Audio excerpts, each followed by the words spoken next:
No vídeo de hoje, vida e obra do inesquecível pastor Valdir Nunes Bícego, morto precocemente em 28 de abril de 1998.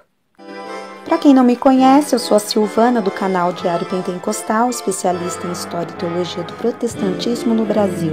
Se você ainda não é inscrito, se inscreve no canal, deixe seu curtir e compartilhe com seus amigos para que mais gente conheça o canal.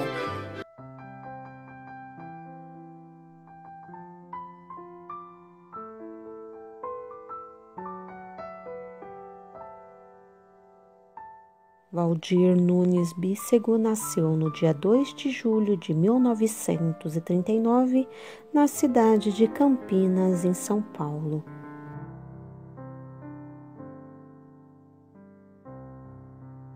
O filho de Mário Bícego e Noêmia Nunes Bícego casou-se com Maria José de Souza Bícego em 13 de maio de 1961.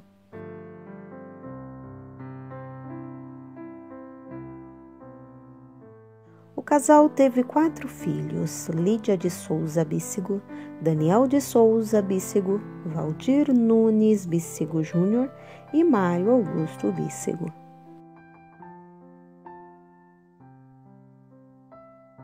Bruna Cândido Bícego, Victor Bícego Quintaneira, Gustavo Cândido Bícego foram seus primeiros netos.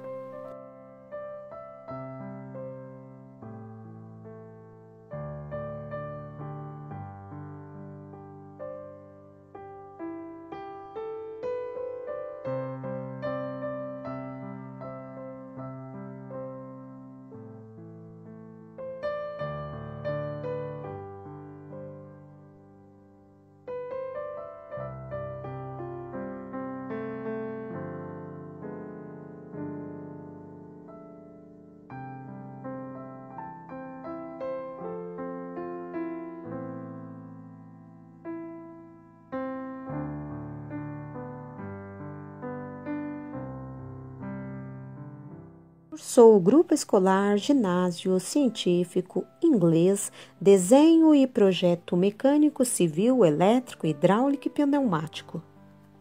Ciências humanas, informática e garantia de qualidade. Cursou teologia, além do curso de liderança avançada em Singapura.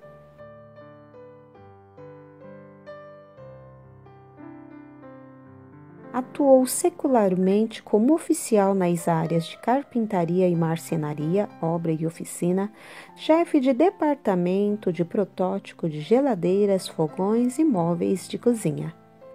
Desenhista e projetista nas áreas de mecânica, civil, elétrica, hidráulica e pneumática, layouts de fábricas e escritórios. Desenhista na perspectiva para diversos fins, gerente de departamento de engenharia industrial por quase 20 anos. Supervisor de dezenas de funcionários nas áreas de projetos, cronoanálise, custo industrial, transportes marítimo, rodoviário e ferroviário e custo industrial. Viagens técnicas por diversos países.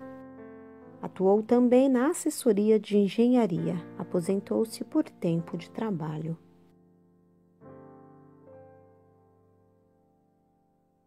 Desde outubro de 1957, serviu como obreiro, diácono, presbítero e ministro na obra de Deus em diversas atividades e funções. Professor de escola dominical em classes de jovens e adultos por muitos anos. Pastor do setor de Vila Guarani, São Paulo, perfazendo um total de 60 congregações por cerca de 13 anos. Membro da diretoria, segundo secretário da Assembleia de Deus do Belém por quase 26 anos. Por 4 anos atuou como secretário da Fundação Asilar, Asilo Lar Evangélico das Assembleias de Deus, entidade que abriga velhinhos desamparados. Professor de Teologia Sistemática e Bíblica, Evangelismo e Heresiologia na Escola Teológica Pastor Cícero Canuto de Lima, do Ministério do Belém, por 6 anos. Relator da década da colheita da CGADB. relator do Conselho de Doutrina da CGADB por 3 anos, relator da Comissão Revisora da Bíblia Contemporânea da Editora Vida por cerca de 3 anos. Membro da Comissão de Reforma dos Estatutos da CGADB por 2 anos. Presidente da Comissão dos Ceifeiros em Chamas, órgão da Confradesp, por cerca de 6 anos. Membro da Comissão do Projeto de Jubilação de Ministros da Confradesp por mais de 2 anos. Por mais de 35 anos, atuou como preletor oficial de centenas de congressos, encontros, confraternizações de mocidade no Brasil e no exterior. Por mais de 35 anos, preletor de centenas de concentrações evangelísticas em praças públicas, ginásios e estádios. Preletor oficial de centenas de escolas bíblicas para obreiros, seminaristas, tanto no Brasil como no exterior, Estados Unidos, Portugal, Espanha, Colômbia e Panamá.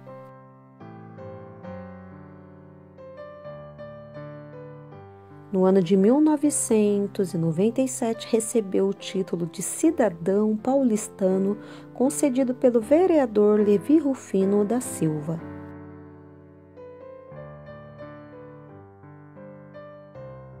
Publicou diversas obras: Evangelismo, publicada em 1977, Evangelismo Pessoal, publicado pela CPAD em 1980, Manual de Evangelismo, publicado pela CPAD em 1982, Livro Oficial para os Cursos Teológicos da ESTEADEB, Escola Teológica das Assembleias de Deus no Brasil, Manual de Evangelismo, publicado também pela CPAD em 1990, o livro aprovado pela Comissão Nacional da Década da Colheita da CGADB para a área do Evangelismo Nacional das Assembleias de Deus.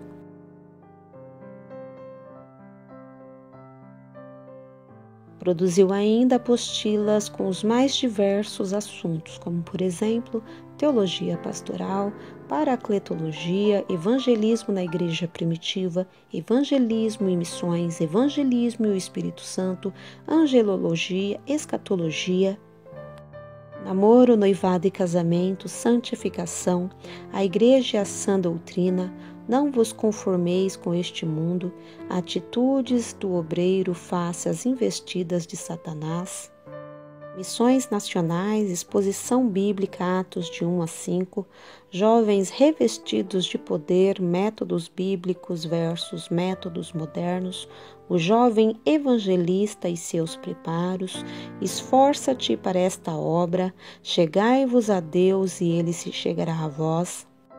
Missões e o clamor das nações no final do século XX, a vida de Gedeão e o obreiro, evangelização de grupos específicos, receitas missionárias, o programa bíblico para o culto, culto com música ou culto à música, como fazer missões, discipulado, o mundo muçulmano e como alcançá-lo, o dom de profecia, o louvor a Deus na igreja, década da colheita, como alcançar seus objetivos, considerações gerais sobre a Bíblia, vasos de bênção, perguntas bíblicas sobre o livro de Atos dos Apóstolos, perguntas bíblicas sobre o livro de Lucas, sobre Gênesis e evangelização com folhetos.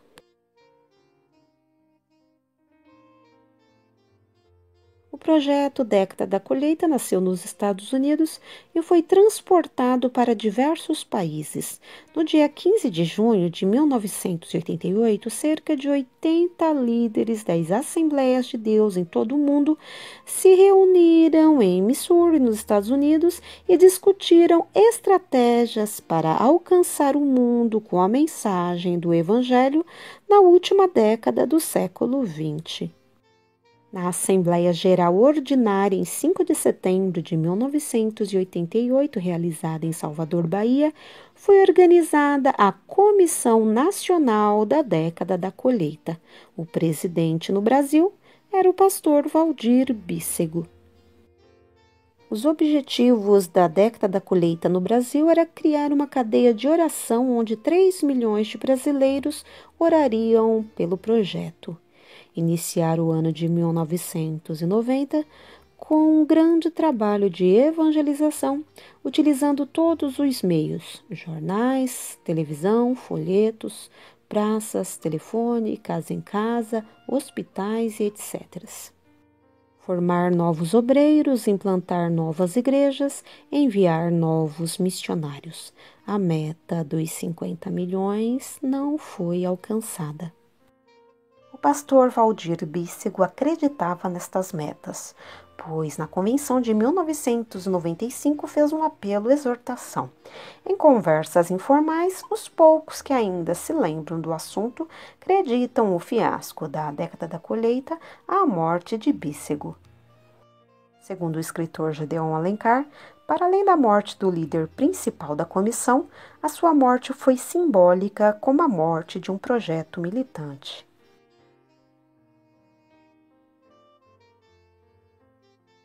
No último mês de Valdir Bícego neste mundo, ele viajou aos Estados Unidos para ministrar a palavra de Deus e visitar seu filho mais novo. De volta ao Brasil, pegou em águas de Lindóia e Limeira, no estado de São Paulo, e encerrou a sua carreira na capital paulista. No domingo, dia 26, participou do até então maior batismo das Assembleias de Deus e no dia 27 pregou pela última vez na Assembleia de Deus da Lapa. Pastor Bícego pastoreou a Assembleia de Deus na Lapa por 15 anos, de 1983 a 1998. No domingo e na segunda-feira que antecederam o seu falecimento, ele pregou com muito entusiasmo. Tanto na primeira como na segunda pregação, o Senhor o usou para avisar acerca de sua morte, mas isso só foi percebido depois. No domingo, por exemplo, antes do coral cantar o hino Ao Passar o Jordão, ele que nunca falava antes dos hinos, profetizou: um de nós poderá passar o Jordão nessa semana, mas em breve estaremos todos juntos. No dia 28 de abril de 1998, uma única bala, calibre 22, matou o pastor Valdir Nunes Bícego, aos 58 anos de idade.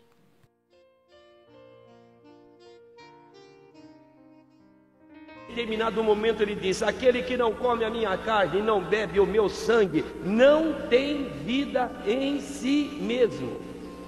Alguém lá do meio da multidão, ouvindo esta palavra, disse: mas que duro discurso! Ou como diria alguém hoje, que pregação maçante! E eu vou embora. Outro diz: eu também. Outro diz: eu também. Eu também, eu também, eu também. E a multidão foi embora. Ficou apenas um grupinho, irmãos, que a gente supõe tenha sido os 12. E aquele pequeno grupo que sobrou, Jesus lhes perguntou: e vós? Quereis retirar-vos como os demais? E Pedro, tomando a frente do grupo que sobrou, disse: Senhor, para quem iremos nós? Só tu tens palavras de vida eterna, e nós temos crido e conhecido que tu és o Cristo, o Filho de Deus. Convicção da salvação. Irmãos, quando o crente tem convicção da salvação, ele tem aquela vibração espiritual, ele tem aquela alegria, ele tem, meus irmãos, certeza. Ele anda com passos firmes, ele não fica cocheando, porque ele tem certeza que é salvo, ele tem certeza que é vencedor, ele tem certeza que vai subir e encontrar Jesus nos ares, ele tem certeza que vai estar na glória que Cristo para nós preparou, ele tem certeza.